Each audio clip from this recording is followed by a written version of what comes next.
Hello and welcome to another episode of Consensus with Canonizer. We have assembled the mighty Canonizer Council to be able to find all the answers and the consensus on everything in the, we are the final word on everything. Just so everybody knows.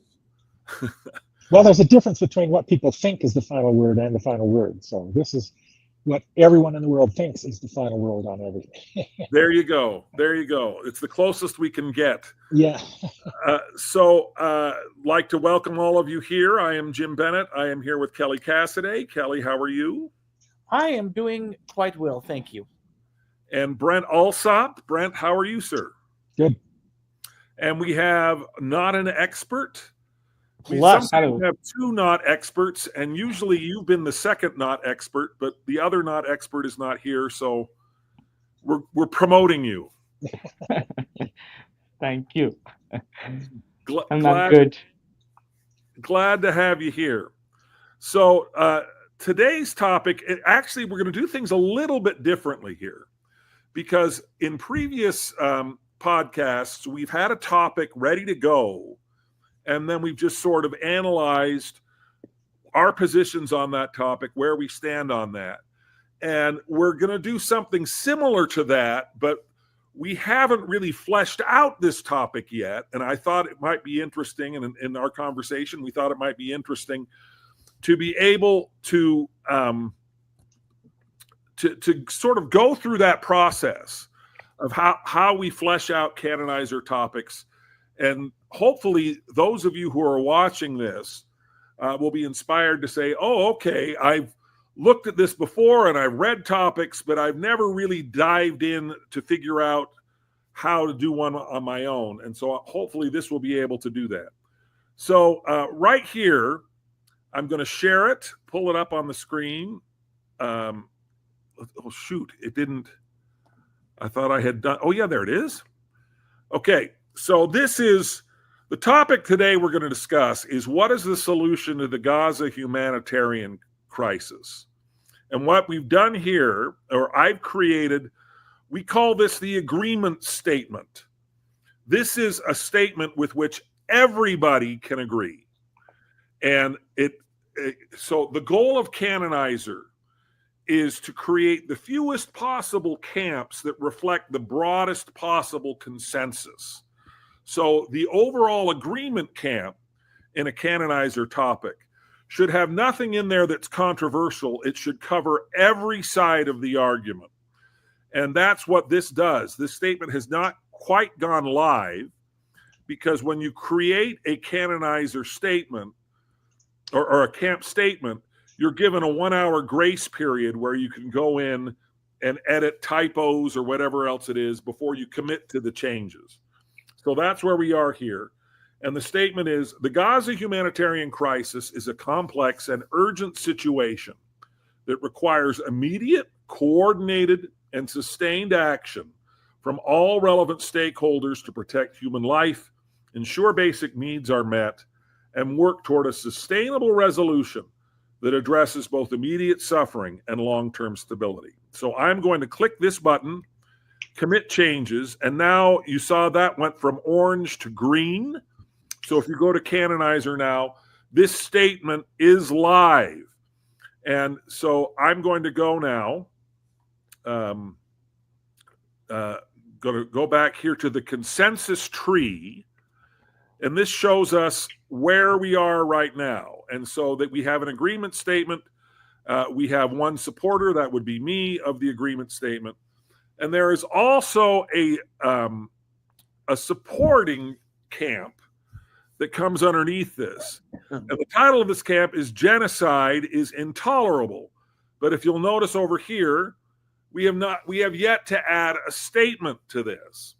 And so I thought it might be kind of interesting if we sort of talk through the process of what this statement ought to say. Now, Brent, you had asked for this camp to be created. That this is your camp, essentially, or the camp you support, at least insofar as the statement that's later written is something you can support. It may be that somebody would add a statement to this that you wouldn't support.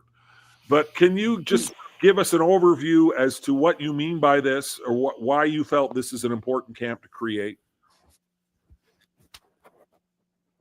Brent, I think your microphone is muted.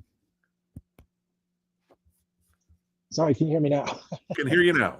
Yeah, I was muted. Sorry. Well, first off, I need to point out the fact that I'm in no way an expert. In fact, I'm quite clueless. And so, well, we only have one not an expert. You're not allowed to be another not an expert. Right. Yeah. I'm Brent also. But the bottom line is no one knows the truth for absolute certainty. And so, canonizer should just be what everyone thinks is the current truth. And right now, my understanding is, and I could very easily be mistaken, is that the Hamas Articles of Incorporation and Hamas, and I could be mistaken. I've done a little bit of Google trying to find this, and I haven't been able to find it, so I could be mistaken.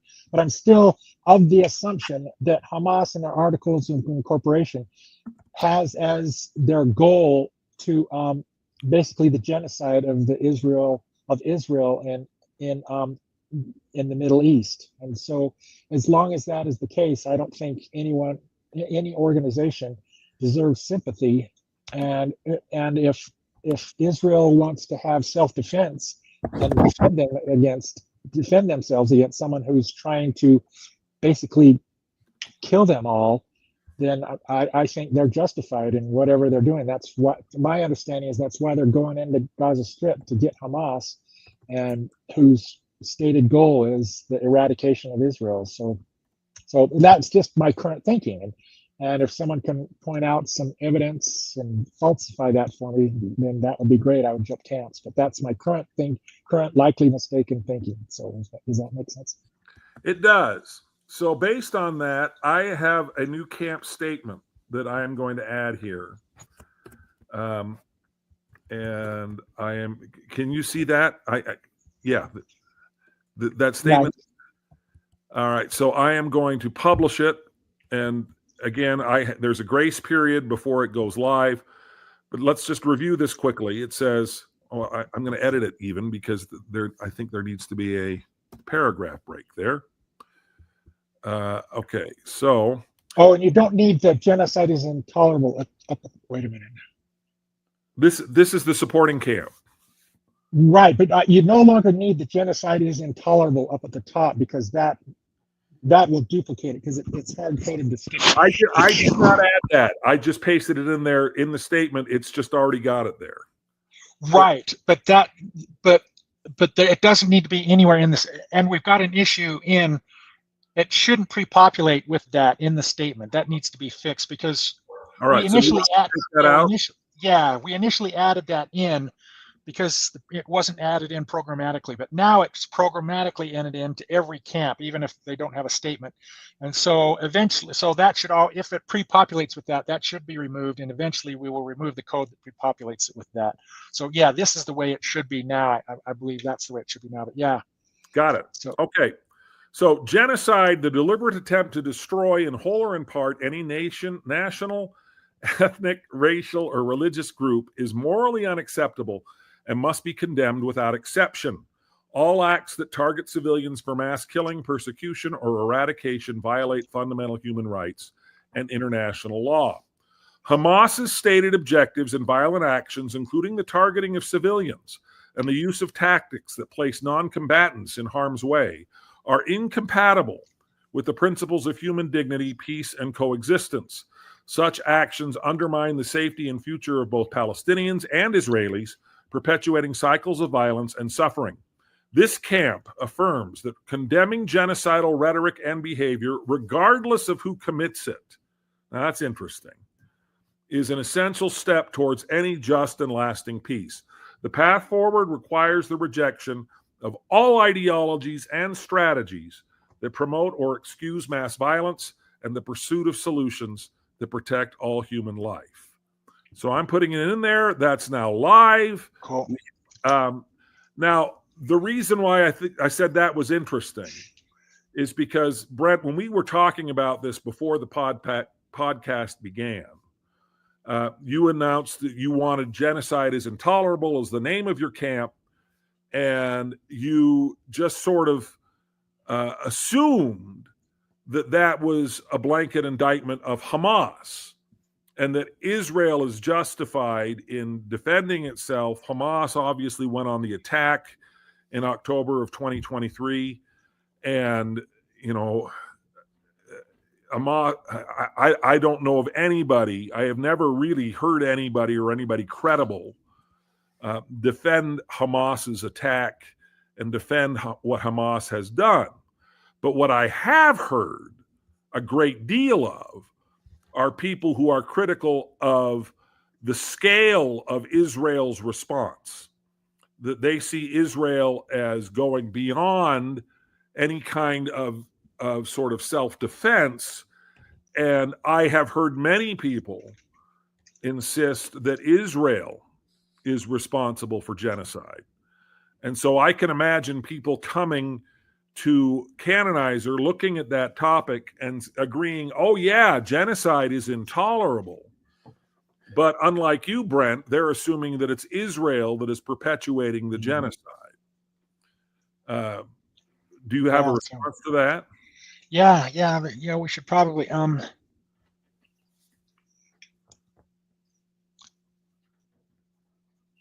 Kelly, do you want to weigh in on that? Yeah, and I know that the Amnesty International, two prominent human rights groups in Israel, say that it's Israel that's doing the genociding. I don't mean to be flippant with that term. It's a very serious thing. You see on TV where there isn't much left of Gaza except for rubble, but there's also credible reports that, well, first off, Hamas started this. Hamas has been at war with Israel since it was elected to lead Gaza. There's been significant investment into Gaza from foreign nations, and it's questionable whether any of that money has ever made it to the civilian population or if it's all been squirreled away by Hamas for military. Hamas uses human shields. That's a war crime. NATO has reported on that. Hamas is putting tunnels for their fighters underneath hospitals and schools. So there's a lot of killing going on, a lot of civilians being killed. And I'll just throw out my opinion now. I believe that Israel is doing its best to avoid civilian deaths, but to eliminate Hamas as a criminal organization, is putting civilians in harm's way to protect. Is terrorist organization the right term to label them with? Oh, I think so. They sponsored killing Israelis on October 7th at a music festival where they kidnapped, systematically raped, tortured, murdered people. I would say that's terrorism. Yeah. But this has been going on, since 2023 when October 7th happened, but it's been going on since early 2000s when Hamas took over. They have been systematically probing, killing, attempting to kill Israelis. So I don't know where I'm coming down on this, except, you can never justify killing civilians, but it seems to be more justified by Israel, who are doing it accidentally or incidentally, whereas Hamas is deliberately putting them into harm's way. Right. Yeah. Yeah. So I'm going to, and I like in that camp statement says Hamas started objected and violent actions. And so they point out that Hamas is in the camp statement. So I'm going to add my support to that camp statement. Well, I think I am fairly close to adding my support to that. I really feel like it's very difficult. The whole Israeli conflict is very difficult because the amount of humanitarian suffering in Gaza is so massive, and the kind of response that a lot of people are having to it is so excessive, particularly what the Trump administration has called for in Gaza. You can go online at one point. Trump talked about the idea of removing everyone from Gaza, removing all of the Palestinians from Gaza, sending them to other countries, and turning Gaza into a Trump-owned resort. And I'm not exaggerating that. I'm not making that up. And at one point, Trump even reposted an AI-created video that had some problems with it because they were bearded belly dancers, which was a little weird. But the AI video, and it might be kind of interesting to bring that up here. I'll see if I can pull that up and present it. But it was called Trump Gaza. And it was just showing Gaza as this Vegas-style, Atlantic City-style resort. And Trump is walking through, throwing money around, and it's just become this westernized resort. And to me, that is an absolutely loathsome idea, to forcibly relocate all of the Gaza residents. Because yes, Hamas is a terrorist organization that needs to be opposed and destroyed, but the citizens of Gaza should not pay the price for that by being forcibly relocated from their homes. I mean, so to me, that is sort of, it's not necessarily genocidal because he's not talking about executing them, but that kind of forcible relocation goes against every human rights principle that the civilized world accepts. So it's difficult. Go ahead. I was just going to say, like, I mean, I agree with that, but it's also a historic accuracy to say that this is Palestinian land. Palestinian land was Jordan and what they're in now, in every place, like that whole area was Gaza. So they have been forcibly pushed into this area as it is.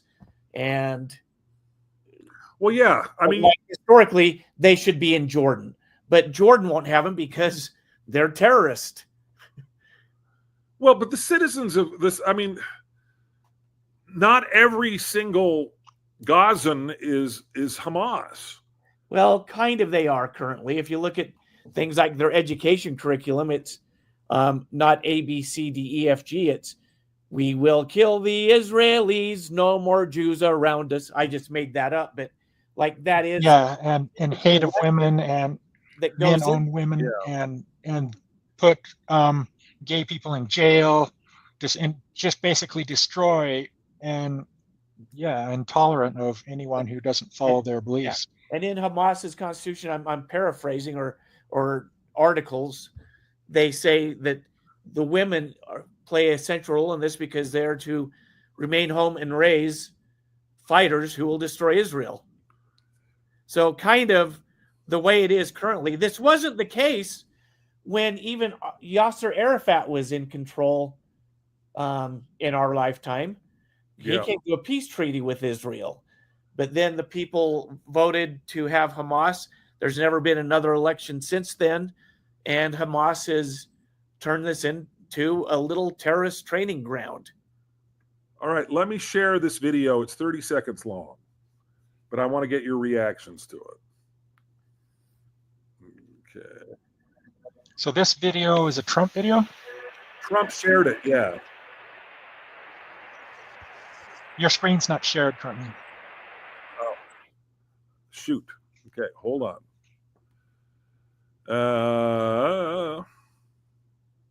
Now I see it. Okay. All right. You see that? Yep.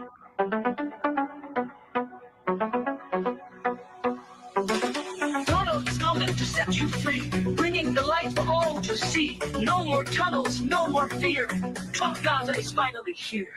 Trump Gaza shining bright, golden future, a brand new light.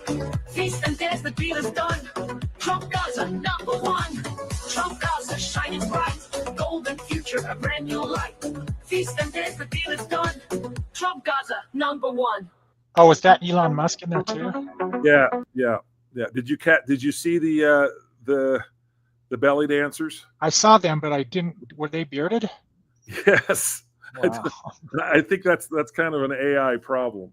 Very hirsute women. Very, very hirsute women. I mean, this is the difficulty. Is that there is nothing good or there's nothing virtuous, lovely, of good report or praiseworthy about Hamas. And Hamas now, having won the election and having stopped any future elections, dominates the education. I mean, Kelly, everything you said is spot on. These people are taught to hate Israelis. These people are taught to destroy Israel. So does that mean then that the forced relocation of the entire nation is justified? And I can't get there from here. Yeah, of course not. And that's silly. But I don't think the idea is wrong. It is a beautiful part of the world. It should be a tourist destination. It should have industry. It should have all these things that it's not having. Have all of those. And to say call it Trump land, that's silly. But the theory behind that, if you take Trump out of it, is how it should be. It has all the resources it needs to be a great place. Well, sure. But Trump Gaza. MAGA, make Gaza great again. MAGA. But the Trump Gaza model is you can only do that after you have ethnically cleansed Gaza of the Gazans, of the Palestinians. I don't think that's true because despite of what I said originally, there are still people with a reasonable amount of intelligence you can see through their leadership. Let's say that you were you don't like Donald Trump, even though I do. So there seems to be a way for people to see through their leadership claims, whether it's Gaza or Donald Trump, depending on where you are. So there's got to be people in Gaza right now who are ready to take over a new government and see to something happen instead of, the billions of dollars of aid that have gone into Gaza, use it to make Gaza better, make Gaza great, not enrich Hamas. Okay, but what I'm saying, I mean, whether or not I like Donald Trump is irrelevant to the fact that he has called for the forcible relocation of the entire Gazan population. I'm trying to pull up the exact, here it is. You can't live in Gaza right now, and I think we need another location. I think it would be a location that's going to make people happy. Trump outlined a goal of finding, quote, a beautiful area to resettle people permanently in nice homes. I don't think people should be going back to Gaza. I mean, that's nice. They'll have nice homes.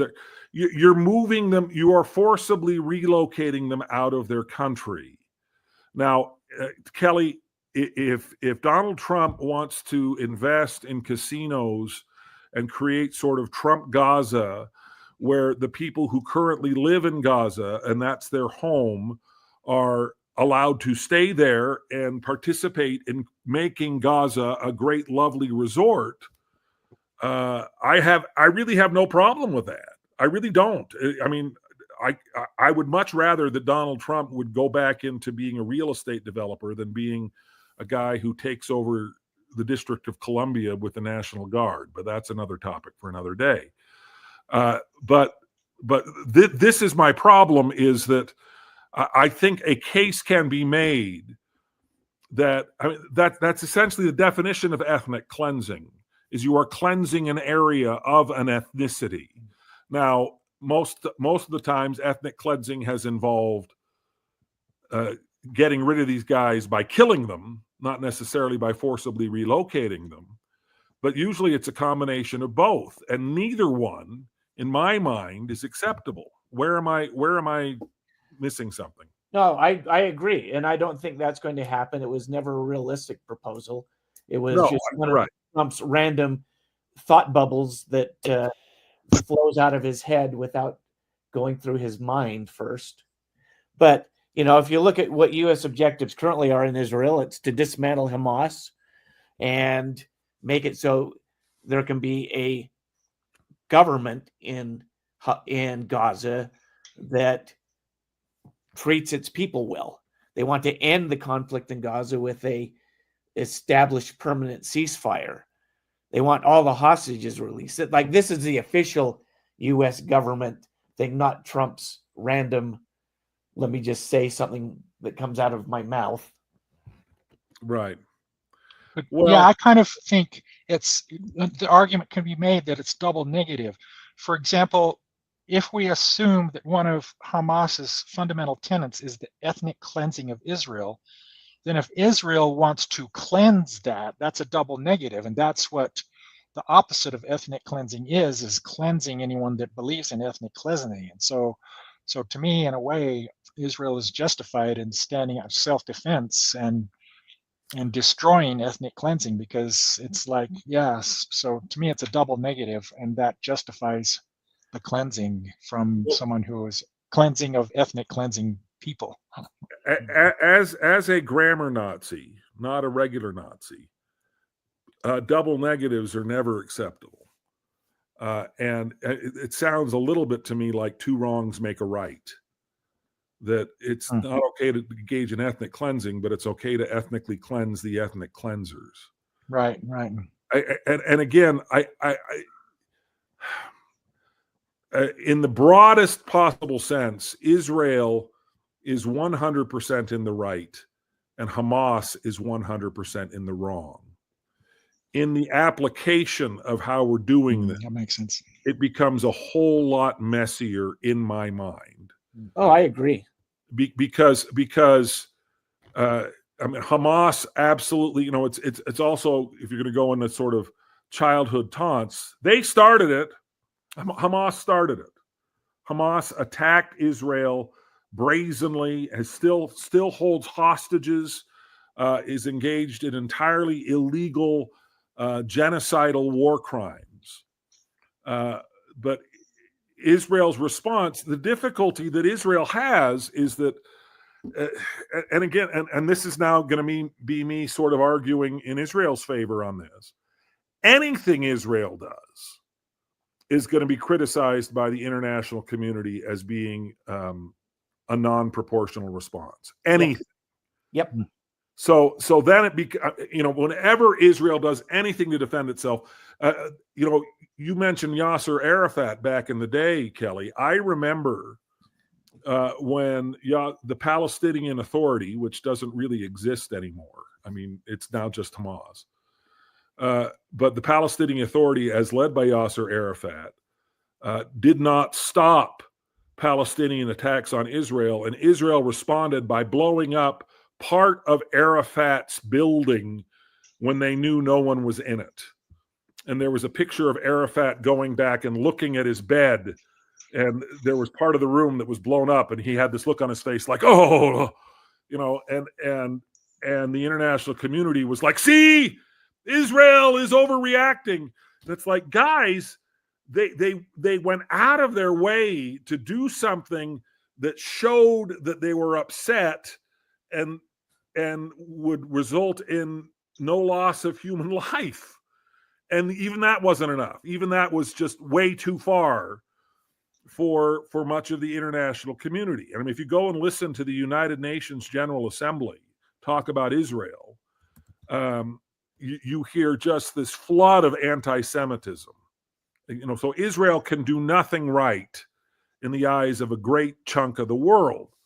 Okay, so that said, that doesn't mean that it's not possible for Israel to engage in an overreaction and a non-proportional response. And so much of what's happened here has drawn criticism not just from the usual suspects, but from a lot of people who consider, Israel an ally. One of the biggest problems that Kamala Harris had and that Joe Biden had before him is that the far left were furious that Biden and Harris were so pro-Israel. And yet Harris particularly would criticize and Biden would criticize the extent of the Israeli response and says, Bibi has to calm down to some degree. So it's just, so this kind of topic, I mean, we're talking canonizer here, and we're talking what this topic should be. I can get behind genocide is intolerable as a camp. I can't get behind a camp that insists that statement doesn't apply to Israel and that Israel hasn't been flirting with elements of genocide in the size of its response. Does that make sense? Yeah, you've converted me to that point of view. I converted you, but I don't know if I converted Kelly. Everybody. I'm with you on everything you said. I want to emphasize one point. There was a photo that the New York Times published last week of an emaciated little boy drinking a bottle. His limbs were withered. His stomach was, you could see all of his ribs. It was heartbreaking. And they said that was an example. This little boy, I can even find his name here probably, but this little boy was starving because of Israel. And then it turns out he's actually in a hospital suffering from cerebral palsy. It has nothing to do with Israel. And that just kind of goes like the public relations machine that Hamas has, their hold on media outlets is like bewildering to me. Like they've been disproven so many times, but now every time there's a new picture, oh, this is horrible. And it's just so frightening. Like, again, I'm horrified that there's anybody starving. I'm horrified that anybody has cerebral palsy. But like, we can't continue to be fooled by Hamas at the same point. Like, as Joe Biden said in a press conference last year, somebody was asking him about something. He said, I believe nothing that Hamas says. And that's kind of, I think, the starting point of where I am. Like, sure, I believe that there are people, that there's a crisis brewing, a crisis that might be there, a crisis that's growing. But if Hamas says it, it's not true. And maybe if the New York Times says it, it's not true either. Another thing I'd like to point out is Jim is absolutely right in the constant criticism in the United Nations about Israel.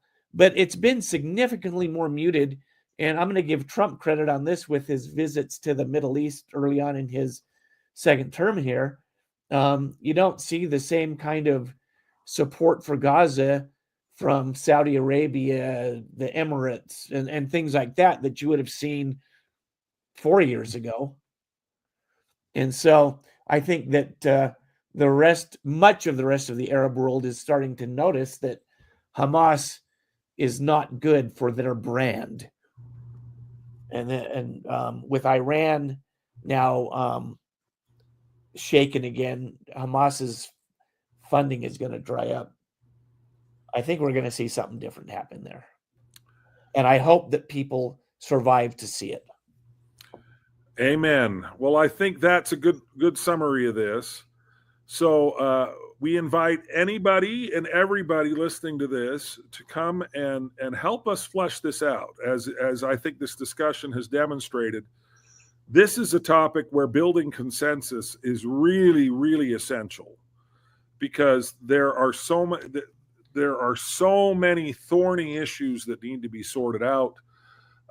There are some very black and white clear lines, but there are also many shades of gray here too. So this is where Canonizer can be helpful. We hope you will come and join Canonizer and sign up and support the camp that best represents your point of view. And if none of these camps represent your point of view, find a camp that does, or create a camp that does.